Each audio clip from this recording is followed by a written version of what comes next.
Morning. Nandini traders in special பார்த்தீங்கன்னா மரச்செக்கு நல்லெண்ணெயில் செய்யப்பட்ட கருணைக்கிழங்கு தொக்கு. கருணைக்கிழங்கோட பயன்கள் பார்த்தீங்கன்னா கருணைக்கிழங்கு வாரம் 2 அல்லது 3 முறை சாப்பிட்டு வந்தால் இயற்கை முறையில் உடல் எடை குறைக்கலாம். கருணைக்கிழங்கு சாப்பிடுவதால் எலும்பு சம்பந்தப்பட்ட பிரச்சனைகள் நீக்கி எலும்பு வலிமை பெறுகிறது. பித்தம், வாதம், பசியின்மை சரி செய்ய கருணைக்கிழங்கு உதவுகிறது. மூல நோய் வராமல் தடுக்கவும் கருணைக்கிழங்கு உதவுகிறது. கருணைக்கிழங்கு சாப்பிடுவதால் இதயம் ஆரோக்கியம் பெறுகிறது. பெண்கள் ஹார்மோன் சமநிலை வைக்க கருணைக்கிழங்கு உதவுகிறது. கருணைக்கிழங்கு சாப்பிடுவதால் கேன்சர் வராமல் தடுக்கிறது. இதை யாரெல்லாம் தவிர்க்க வேண்டும் பார்த்தீங்கன்னா, ஆஸ்துமா உள்ளவர்கள், தைராய்டு பிரச்சனை உள்ளவர்கள், சிறுநீரக கற்கள் உள்ளவர்கள் தவிர்ப்பது நல்லது.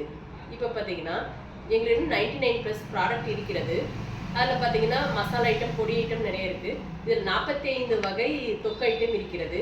தேவைப்படுவோர் எங்களை தொடர்பு கொள்ளுங்கள். இப்போ எங்களோட ஷாப் எங்கே இருக்குன்னு பார்த்தீங்கன்னா தர்மபுரி அனசாகரம் DNC விஜயநகரில் அமைந்துள்ளது. தேவைப்படுவோர் வாங்கிக் கொள்ளுங்கள். நன்றி.